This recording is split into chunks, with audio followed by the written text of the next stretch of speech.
Hey all you home skillets, it's Wonder Librarian here with another awesome Vancouver filming location. I decided on a little throwback for this video to revisit the locations from 2008's Juno. As I'm a huge Ghostbusters fan, some of you may have heard that there's a new Ghostbusters film that's been filming in Calgary over summer 2019. This movie is rumored to star Stranger Things actor Finn Wolfhard and Paul Rudd, among others. The connection here is director Jason Reitman, son of original Ghostbusters director Ivan Reitman, who directed Juno as a small independent film with only a $6 million budget back in 2007. The movie was shot in 30 days, mostly in Vancouver, BC, and eventually went on to make $231 million. For me, having just met The Office's Rainn Wilson this year, and my always strong interest in Ghostbusters really made me want to stand in the footsteps of Jason Reitman as I revisited some of these places. This was the first time I remember seeing Rainn as the quirky convenience store clerk in the beginning of the movie, before becoming a huge Office fan in the years after. This video is going to explore 3 prominent locations: Juno's house, Juno and Polly Bleeker's school, and finally, Polly Bleeker's house.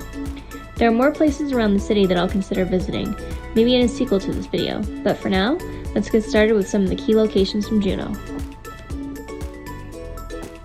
It's always amazing to me mapping out filming locations to see how close things actually are in real life.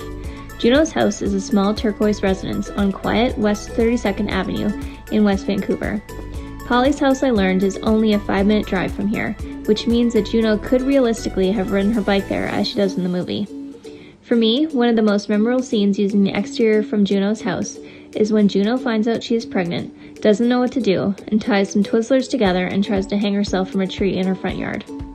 In the footage here, you can see that this tree is to the right of the shot, and you can see from these comparison pictures that the house is quite recognizable, even though the movie was shot here more than a decade ago. Here's a few scenes that also occurred in Juno's house, but were likely shot on a film set. I've taken like 3 pregnancy tests, and I am for shiz up the spout. How did you even generate enough pee for 3 pregnancy tests? I'm telling you I'm pregnant, and you're acting shockingly cavalier. Is this for real? Yes. Forget Tyler. I think it's best to just tell him. I'm pregnant. Who is the father? Polly Bleeker? I didn't think you had it in him. I know, right? I'd also read that before the movie screened, critics were given the signature hamburger phones featured in the film, and following the release, sales went up 759% for them. That's pretty cool, and it kinda makes me want one now.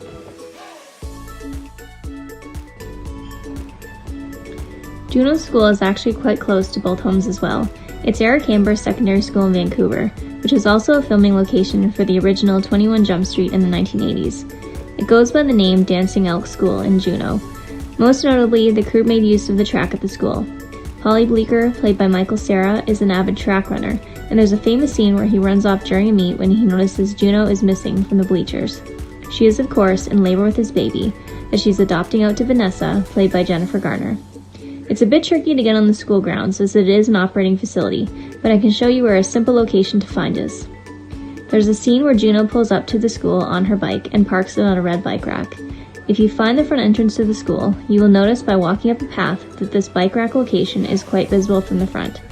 A pretty short appearance, but still very cool to think that Ellen Page had once been filming in this exact spot. Probably my favorite location of the 3 I visited was Polly's house. As mentioned, it's really only a few blocks from where Juno's house is located, over on West 36 in West Vancouver. If you recall from the movie, in Juno fashion, she drags a whole bunch of furniture onto Polly's lawn and pretends to smoke a pipe when she delivers him the epic news that she is pregnant. She would have been sitting just outside the steps for this, which you can see would be on the right from the footage. My favorite though is that the closing scene of this movie occurred right on those stoops in front of the house. It's summertime, the baby has been adopted, and Juno and Polly are resuming their normal teenage lives, joining each other for a guitar duet as the closing credits roll by. It was said that rainstorms in Vancouver almost pushed this final scene to being filmed in the actual summer, but by a pure stroke of luck, the rain clouds parted and they were able to get it done in the time that they needed. Without further ado, let's enjoy that last scene to end off the video. As always, don't forget to like, subscribe, and comment, and stay tuned for more videos. I'll see you in the future.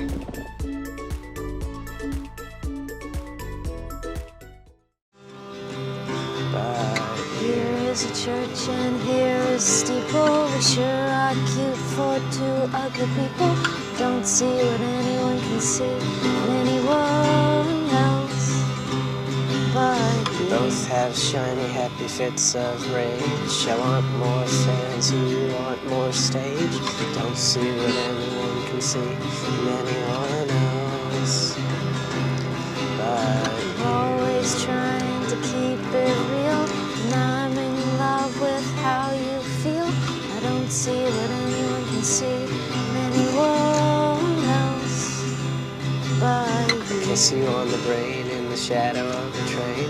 I kiss you all starry-eyed, my body swing from side to side. I don't see what anyone can see in anyone else but The pebbles forgive me, the trees forgive me, so why can't you forgive me?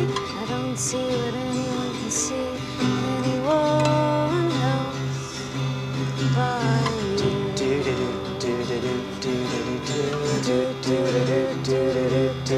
you. I don't see what anyone can see in anyone else.